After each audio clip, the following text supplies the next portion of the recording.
Welcome to VLearn Virtual Learning Network. This is part 2 of leasing and hire purchase. This is in continuation to the previous part. In this session, we are going to cover issues in lease financing, types of leasing, main clauses in lease agreement, hire purchase introduction and difference between leasing and hire purchase.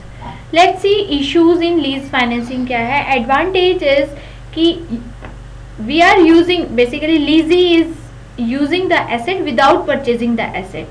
और उसकी obligation क्या है? Obligation is to make the periodic lease payments. And contract specifies who maintains the asset. That means कि contract में ये written होता है, it is written in contract कि उस एसेट को कौन मेंटेन करेगा, उसके मेंटेनेंस चार्जेस कौन देगा. Everything is mention in lease contract. Then full service lease is here. अगर फुल सर्विस लीज का केस है तो उस केस में लेसर जो होता है वो मेंटेनेंस चार्जेस पे करता है, और अगर नेट लीज का केस है तो उस केस में लीजी जो है वो मेंटेनेंस कॉस्ट पे करता है. इसी तरीके से ये भी मेंशन होता है कि वो कैंसिलेबल लीज है या नॉन कैंसिलेबल लीज है. इसी तरीके से operating lease versus financial lease, that is operating lease जो होती है वो शॉर्ट टर्म नेचर की होती है और कैंसिलेबल लीज होती है, जबकि फाइनेंशियल लीज जो होती है it is for long time duration and non cancellable and options at the expiration to the lessee. अब देखिए types of leasing. There are various types of leasing. First is sale and lease back. So here sale and lease back, it is a lease agreement wherein lessee who already owns the asset, he sells the same to the lessor and thereafter takes the same asset from him on the lease basis, right?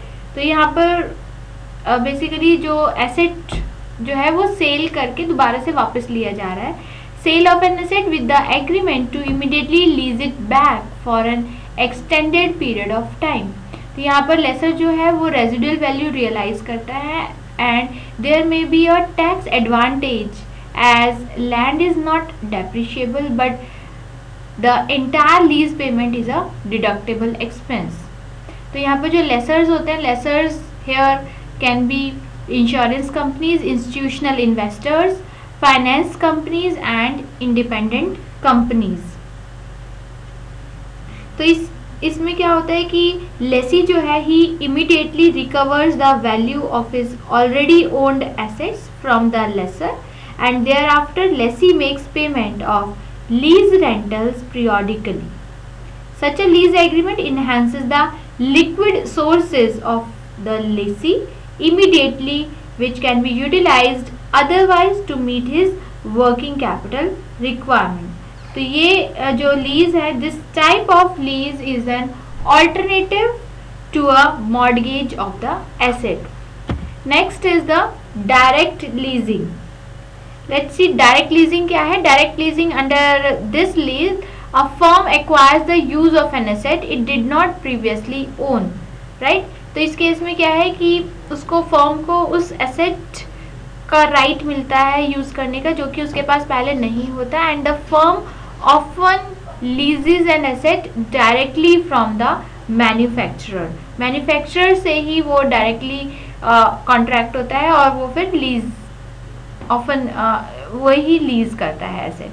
Like IBM जो है वो manufacturer है, it leases computers and Xerox leases copiers. तो ये जो manufacturers हैं ये भी डायरेक्ट लीज प्रोवाइड करते हैं. हेयर लेसर्स जो होंगे, lessors will be manufacturers, finance companies, banks, independent leasing companies, special purpose leasing companies and partnership. These are the lessors who provide direct leasing to the lessees. Next is the leverage leasing. Leverage leasing, here this lease arrangement in which the lessor provides an equity portion, उनको equity portion provide करता है lessor of the leased assets cost and third party lenders provide the balance of the financing. So this is popular for big ticket assets such as aircraft, oil rigs and railway equipment. इस case में leverage leasing चलती है and here जो lessor है he plays the role of role of lessor changes, that is borrowing funds itself to finance the lease for the lessee, right? And any residual value belongs to the lessor as well as any net cash inflows during the lease. So this is leverage leasing जिसमें कि lessor equity portion जो है वो option देता है लेसी को of lease assets cost, और इसमें थर्ड पार्टी लेंडर्स जो होते हैं they provide the balance of the financing. Next is the financial lease और फाइनेंस लीज. फाइनेंशियल लीज क्या है? फाइनेंशियल लीज में लेसर जो है ही remains the owner of the leased asset during the lease period but does not undertake it's necessary maintenance, right? तो इस lease contract में जिसमें कि रिस्क और रिवार्ड्स होते हैं, it is associated with the ownership of leased equipment. These are substantially transferred from the lessor to the lessee but where the lessor retains the ownership of the equipment. तो जो rental है, rental जो receive करता है lessor, it is fully amortises the cost of equipment and earns a profit for him. तो ये जो लीजेस होती हैं ये नॉन कैंसिलेबल लीज होती है and ultimately the ownership of lease assets may be transferred to the lessee at an agreed price. अगर lessee purchase करना चाहता है तो वो अग्रीड प्राइस पे परचेज कर सकता है एंड लेसर जो है he does act as the financer only and earns a return on his investment in the leased asset by way of rentals. Next is the operating lease. Operating lease, in case of this type of lease, the lessor not only leases the assets but also he provide the services, right? Services जैसे कि maintenance services, repair services, technical advice, इस type की वो services भी provide करता है operating lease में. And such type of lease is also called service lease. Like computers, office equipments, automobiles, trucks, ये सभी ऑपरेटिंग लीज एग्रीमेंट के अंडर आते हैं. तो जो बेसिक फीचर है ऑपरेटिंग लीज का वो है कि लीज कॉन्ट्रैक्ट जो है जनरली ये shorter than useful life of asset lease assets रखा जाता है. फॉर एग्जांपल अगर एक मशीन एक्वायर की गई है लीज पीरियड फॉर 5 years जबकि उसकी यूजफुल लाइफ जो होगी वो 10 years की होगी, मीन्स जो लीज पीरियड प्रोवाइड किया जाता है वो उसकी यूजफुल लाइफ से कम टाइम के लिए लीज पे ये प्रोडक्ट ये एसेट प्रोवाइड की जाती है. And second one is the lessor जो होता है he does not recover the full cost of asset from one lease only. वो क्या करता है कि एक बार लीज पीरियड जब ओवर हो जाता है तो उस लेसी से लीज्ड एसेट वापस ले ली जाती है और नेक्स्ट दोबारा से ये किसी और लेसी को प्रोवाइड कर दी जाती है. और जब इसका यूजफुल लाइफ एसेट का कंप्लीट होता है then it is sold off and its scrap value is realised by the lessor. And lease, इस केस में जो लीज एग्रीमेंट है, lease agreement it contains the maintenance clause whereby lessor is required to maintain the leased asset. So कोई भी repairs हैं, fuel charges हैं, support staff है, ये सब प्रोवाइड करता है लेसर और जैसा कि अग्रीड होता है कॉन्ट्रैक्ट में. एंड लीज रेंटल जो लीजी पे करता है it includes a part of amortisation of the cost of equipment, cost of maintenance services provided and profit of the lessor. So this is about operating lease. Now see main clauses in lease agreement. तो main clauses में क्या है कि lease agreement में क्या क्या clauses दिए गए हैं, जैसे कि nature of the lease. तो इस clause में दिया होगा, specify किया जाएगा कि lease किस type की है, operating lease है, financial lease है, leverage lease है, and the names of the parties to the agreement is also given under the nature of the lease. Second is the description of the asset. So this clause gives the description of the equipment. जिस equipment को lease पे दिया जा रहा है उसकी description of asset में होती है, जैसे कि उसका मॉडल क्या है, मैन्युफैक्चरिंग डेट क्या है, क्या साइज है, स्पेसिफिकेशंस क्या है उस एसेट की, ये सब चीज़ें इसी क्लॉज में दी जाती हैं. Next is the duration of the lease period. That means this clause it also this clause specifies the period for which the asset is leased. जिस पीरियड के लिए एसेट लीज की जाती है वो पीरियड स्पेसिफाई होता है, जिसको हम प्राइमरी पीरियड बोलते हैं. And the clause generally also gives an option to the lessee to renew the agreement for further period. That is known as secondary period. Next is the lease rentals. Lease rentals is कि ये clause बताता है कि लेसी कितना lease rental पे करेगा, जो कि फिक्स किया जाता है by taking into consideration the cost of funds, depreciation, repairs, profit expected and risk involved in the lease transaction. So here the rent में भी जो रेंट पे करता है लेसी वो मंथली भी हो सकता है और क्वार्टरली भी हो सकता है. It depends the quantum of such rental, the time within which it is payable and the consequences of the failure to pay the same are this is given in the clause. Next is the delivery and redelivery. अब देखिए delivery and redelivery is basically इसमें इस clause में mention होता है कि about when and how the leased equipment would be delivered to the lessee. किस तरीके से उसको डिलीवरी दी जाएगी और कैसे डिलीवर किया जाएगा और उससे वापस कैसे लिया जाएगा on the completion of lease period. ये चीज़ें सभी मेंशन होगी डिलीवरी एंड रीडिलीवरी क्लॉज में. Next is the right to use. This clause allows the lessee to make proper and lawful use. तो राइट टू यूज में ये बताया जाता है कि वो प्रॉपरली यूज करे लीज्ड एसेट को, ये नहीं हो कि वो केयरफुली उसको हैंडल नहीं कर रहा है. Next is the right this repairs and maintenance. तो ये क्लॉज बताता है कि लेसी मेंटेन करेगा इक्विपमेंट को और उसके वो देगा रिपेयर चार्जेस या फिर दिस लेसर देगा. So it is the cost of these maintenance shall be borne by lessee. अगर वो उसको क्योंकि उसी की रिस्पॉन्सिबिलिटी होती है एसेट को गुड कंडीशन में रखने की. Next is the alterations or additions to the equipment. So this clause states that कि lessee जो है वो बिना लेसर की कंसेंट के इक्विपमेंट में किसी भी तरीके की alterations, changes या फिर कुछ additions नहीं कर सकता. Right? Next is the right to inspect equipment.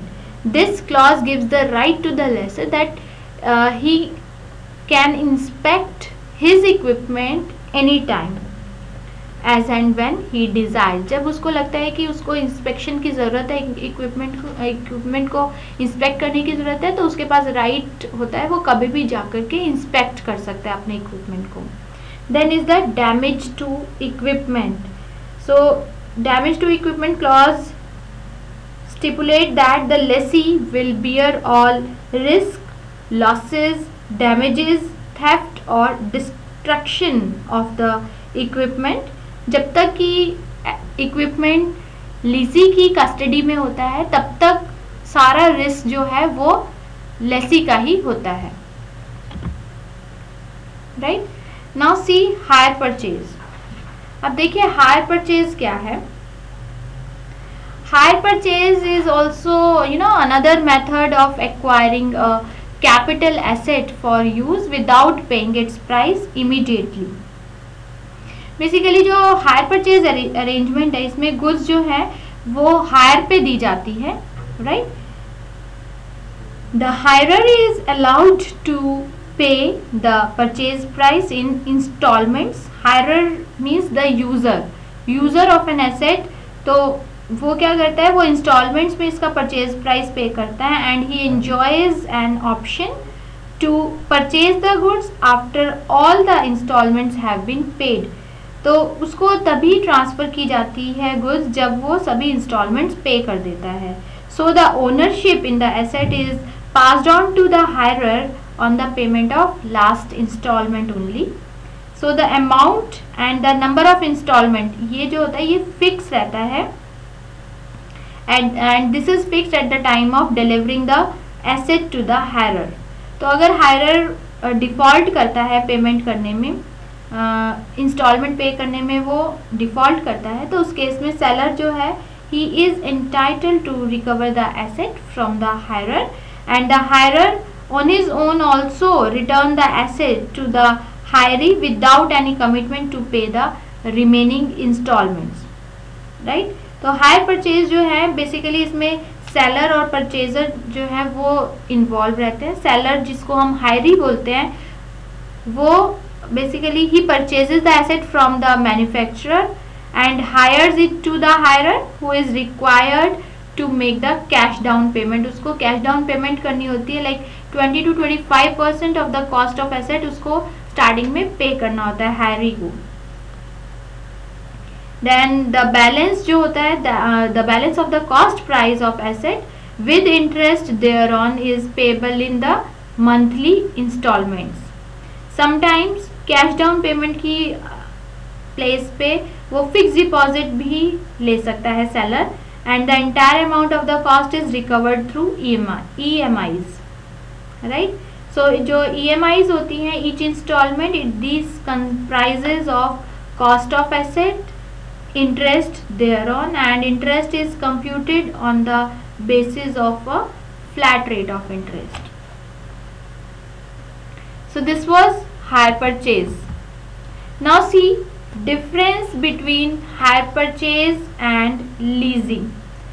First on the basis of meaning, जो लीज फाइनेंसिंग है, लीज ट्रांजैक्शन है, ये एक कमर्शियल अरेंजमेंट है जिसमें कि इक्विपमेंट जो है where by an equipment owner और manufacturer conveys to the equipment user the right to use the equipment in return for a rental. तो वो ट्रांसफ़र करते हैं लेसी को, जो भी मैन्युफैक्चरर है जो ओनर है वो ट्रांसफ़र करते हैं लेसी को कि वो यूज़ कर सकते हैं asset but in return for a rental. On the basis of meaning, this hire purchase is a type of installment credit under which the hire purchaser agrees to take the goods on hire at the stated rental, which is inclusive of repayment of principal as well as interest with an option to purchase. तो hire purchase जो है वो purchase, हम इसको purchase कहते हैं, that means कि इसमें परचेज ऑप्शन होती है इसमें.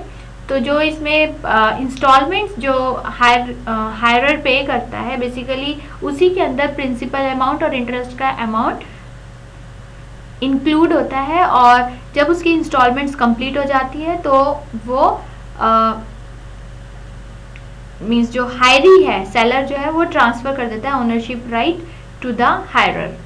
Then option to the user, there is no option is provided to the lessee to purchase the goods. कोई ऑप्शन प्रोवाइड नहीं होती, बट यहाँ पर हायर परचेज में हायरर जो यूजर है एसेट का उसके पास ऑप्शन होती है कि वो परचेज कर सकता है asset. Nature of expenditure, lease rentals pay किए जाते हैं under lease financing which is paid by the lessee are entirely revenue expenditure of the Lesi.